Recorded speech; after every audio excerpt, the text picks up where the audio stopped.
Ora, espero que se encontrem bem. O meu nome é André Ventinhas e aqui falamos de investimentos financeiros, literacia financeira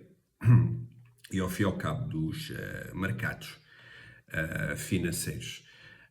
Continuamos com a instabilidade e a volatilidade que é normal face ao contexto de guerra em que estamos.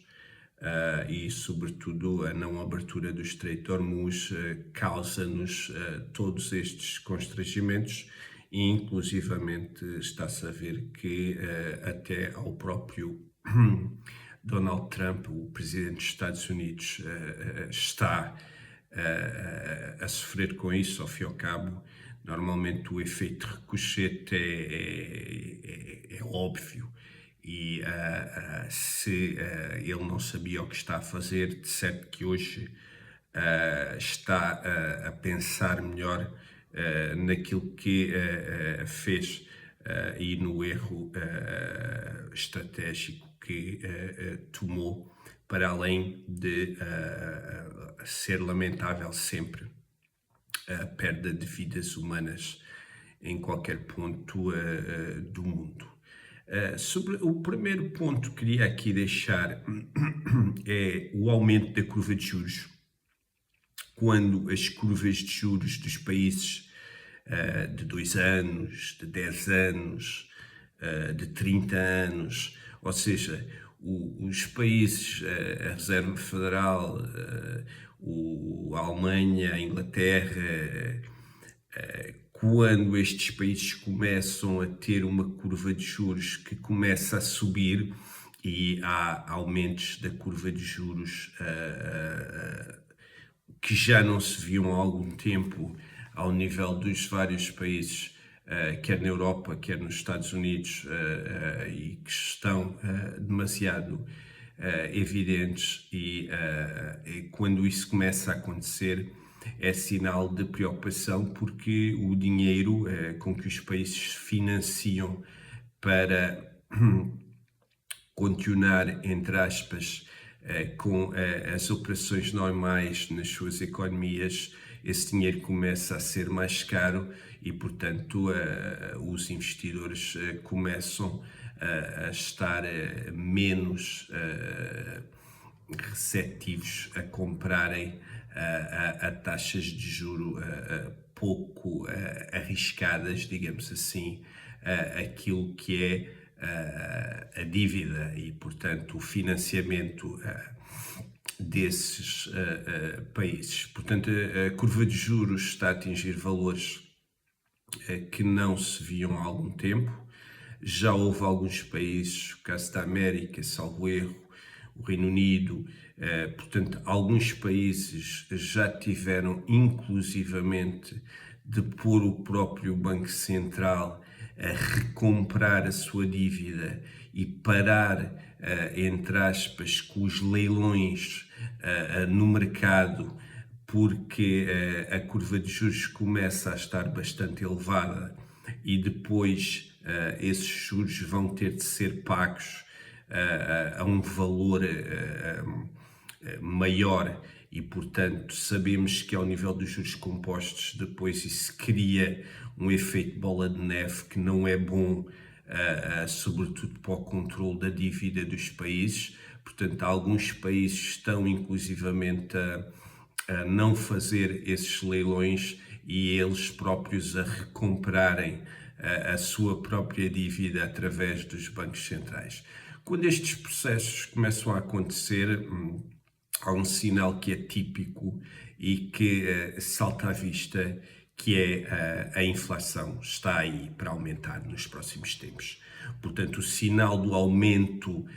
da curva de juros na ponta da curva é, ao fim e ao cabo, um sinal que se perspectiva uma subida da inflação, então o juro terá que subir para, portanto, ser coberto o valor da inflação e ser descontada a inflação da equação. E isso, portanto, é um dos pontos que estrategicamente, ao nível do investidor, tem feito ultimamente até com que muitos dos investidores, face ao contexto de incerteza de títulos do Tesouro e certificados de aforro, não têm, portanto, o investidor não tem pegado muito nesses títulos porque esses títulos estão a ser títulos trapaceiros e face ao contexto e face aos níveis de inflação esperados, não é perspectivada um bom horizonte, digamos assim, com aquilo que se está a passar. Só para terem uma noção, no passado, por exemplo, Portugal, quando aderiu à União Europeia e quando entrou no euro, portanto a adesão foi em 86, a entrada no euro foi por volta de 2002, salvo erro, e portanto nesse período nós tivemos uma inflação de cerca de 230%, uma inflação cumulativa, ou seja, aos 100 euros que nós precisávamos para comprar entre o período de 1986 até 2002, quando chegamos a 2002 já precisávamos cerca de 230 euros para adquirir os mesmos produtos. Portanto, vocês vejam aqui onde está a raiz dos problemas que Portugal teve ao aderir a uma maior segurança, é um facto, mas também a uma terapia de autêntico choque que se mantém com os níveis de rendimentos que nós temos até hoje. No entanto, e portanto, colocando o flip side of the coin, ou seja, virando, portanto, a outra face da moeda, porque existem sempre duas, incertezas, instabilidades e fenómenos que não são de todo fenómenos positivos nos mercados financeiros são também, por vezes, boas oportunidades. Portanto, pode haver, de alguma forma, e tal como eu disse, eu já me desfiz de mais algumas posições de carteira antes que os ativos baixem ainda mais. Não sei como vai ser o comportamento dos mercados, até porque não se sabe o que é que vai na cabeça destes senhores que mandam hoje no mundo. Portanto, não há qualquer probabilidade, não há qualquer equação matemática que possa medir algo, ou seja, o que for, com cabeças destas à frente do mundo. Portanto, por melhores modelos que nós tenhamos, é impossível medir aquilo que é o grau, entre aspas, de loucura que alguns agentes que hoje andam pelo mundo cometem.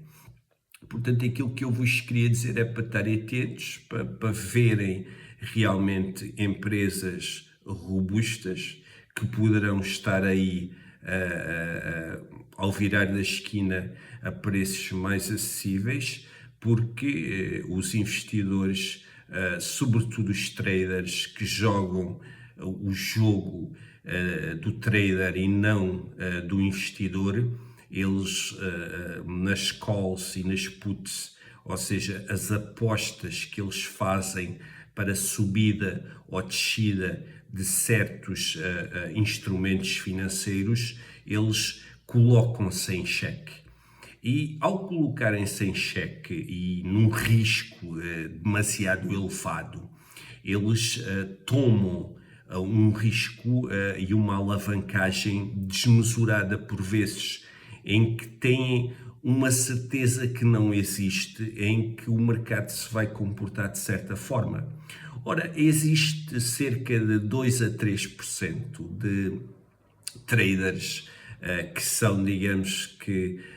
os suprassumos do mercado, que sim, esses sabem o que estão a fazer porque são pessoas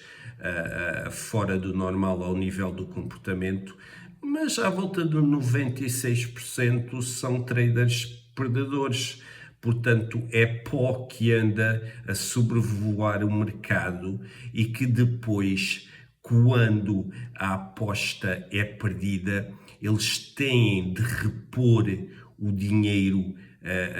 à corretora, o dinheiro que tomaram para correr o risco. E quando o risco sai inverso, ou seja, o tiro sai pela culatra, a perda depois é tão grande e tão evidente que os próprios traders têm de se desfazer de ativos que eles próprios não queriam, ativos bons,